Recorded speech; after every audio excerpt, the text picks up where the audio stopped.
Hey dear friends, let's make a wreath. If you remember my visit to Cave Spring, I made sure to get a picture of that beautiful wreath. It was a grapevine wreath with beautiful florals, and I'm really inspired to use, I'm going to call it sunflower yellow this late summer and early fall. And what I want you to know is that you can make a beautiful, beautiful wreath using some of the least expensive elements ever. It's just knowing how to put them together in a way that looks more high-end than what the individual pieces are. Now, I paid $1 for that nice grapevine wreath, and it's 24 inches across. And you can see that I have picked up a couple of little bundles of I call them pip berries. And this pip berry wire, they come from the Dollar Tree. So for $1.25, you can get a little bundle, little spool roll of this. And I wrapped it around my rolling pin in order to give it a beautiful curve. Now I'm starting out with this, just tucking it into the vines that are sticking up a little separately from the bunch of it. And I wanted that under there to help me anchor my pieces. These little branchy looking, I don't know what you call those little things on it. Those came from the Dollar Tree, and I got one for each side. You'll see that this next set of florals came from Family Dollar, just because I had to run in there and pick up something else, and I thought, well, I wonder what the florals look like in here. And I thought they did have some cute ones, but let me just tell you, my trick for using inexpensive little stems or bushes, take off those ugly, fake looking leaves. A lot of times the actual flowers are pretty, but the leaves are they're just not realistic. They don't look great. But we don't have to use those fake looking leaves. Just take those right off. And you'll see later in the video that I did end up taking the green leaves off of those first two that I put in there, because I thought, well, they're not too bad. Let's see how they look. But ended up not liking those whatsoever. So there's the pansies. And I don't know what you call those flowers. There was no tag on that bush of, they're daisies maybe, because the center part of the flower is the same color as the petals, and so that's not exactly like a regular sunflower. But I loved that the pansies were that rich sunflower yellow with some orange around the edges. And these, I've just decided this mustardy sunflower yellow is that's going to be my anchor color for late fall into I don't know, what am I saying? Late summer into fall. And I wanted each side to be sisters, not twins. I wanted the left side to be a little more prominent than the right side.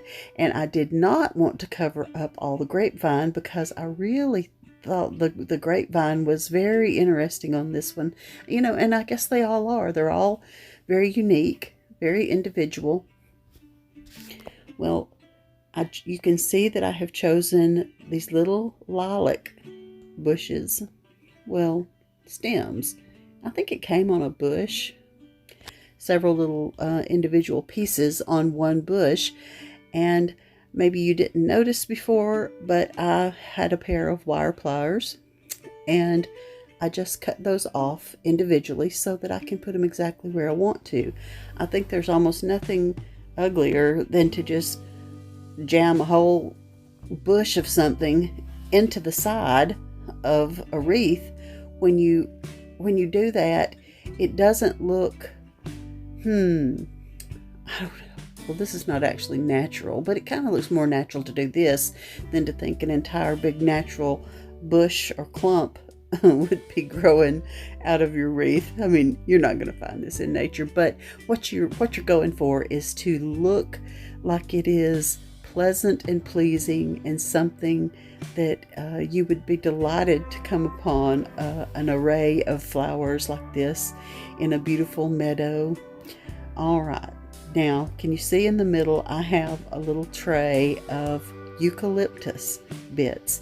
When you're doing your decor and working with greenery, dried greenery or silk greenery, inevitably you're going to have those little pieces that fall off, and you can't find the little spot where they fell off from.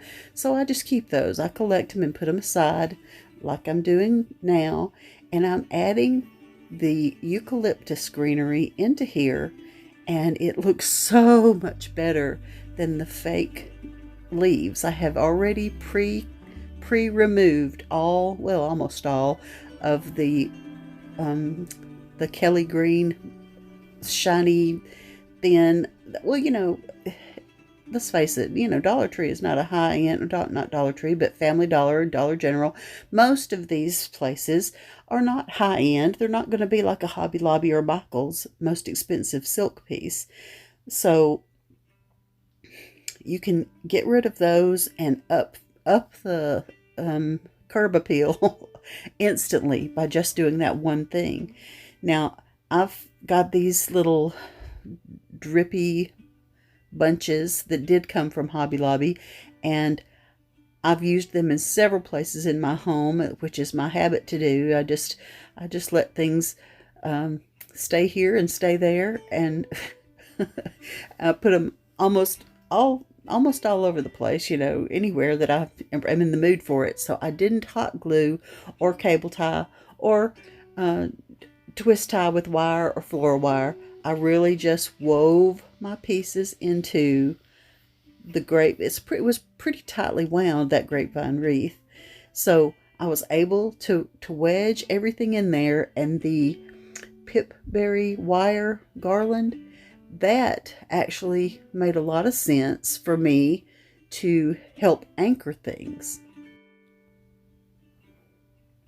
I was able to wedge in the little drippy stems. I don't even know, it was in the greenery aisle at Hobby Lobby. Always check when it's 50% off. There's just no need of paying full price if you can wait a week or maybe 2 weeks at the most for it to go on sale. So at the point where I have started adding the eucalyptus, and I only had 2 of those little drippy greenery stems, and it was enough.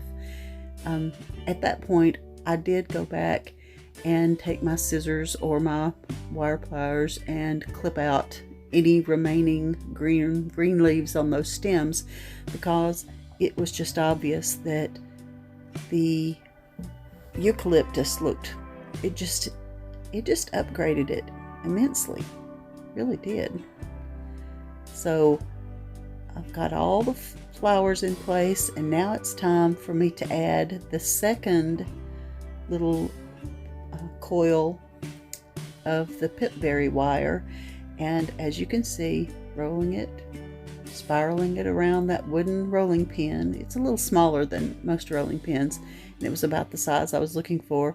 I have used everything from a makeup bottle to an air freshener can, and just FYI, you can do this same spiraling method with wire-edged ribbon to get a nice spiral on your wire-edged ribbon. Well, I'm just messing with it left and right, and took a piece of wire that happened to already be on. This was a used wreath. I mean, the actual wreath came to me with nothing but a very raggedy burlap bow that looked very tired. So what I'm trying to do now is trying to decide if I like it just as is, or if I want to add the burlap bow. And I do end up adding the burlap bow. Oh, first though, I have gone over and harvested some more eucalyptus bits from my eucalyptus baskets, and they really are making it look so good. I just enjoyed that so much. Did this about midnight. All right, there's the raggedy, smashed up, not in good shape piece of burlap, and I tried putting it back in a bow, and then it was so raggedy that it had all these strings hanging off, so it kept getting tangled up in the strings, and I kept getting aggravated, and I couldn't decide if I could make it look good again. I thought probably I could, but then I just, I tried wrapping it with a piece of twine, and the twine broke, and I said, that's it. I'm just going to do something different with it. So then I took my scissors and made it into a few sections that I could individually wedge into the grapevine mass there, just poke it in between a tight spot. And I did this in different lengths, folded in half, kind of offset, so that one tail would be a little longer than the other. And I did about 3 sets of those, maybe just 2 sets, who can remember. And then the odd bunch that was left was the most creased and mashed up bit of all, so I just made a knot out of it and put the knot at the top of these tails that I made. And I decided that was the best compromise. That was the best way to do it. And here we are on my front door. I'm loving the combination of the lilac blue and the pansies, all the sunflower yellow colors, although those are probably daisies. Here's a kind of a fuller view of that front door, but the way my front yard slopes, I'm way below it. Remember my happy doggy?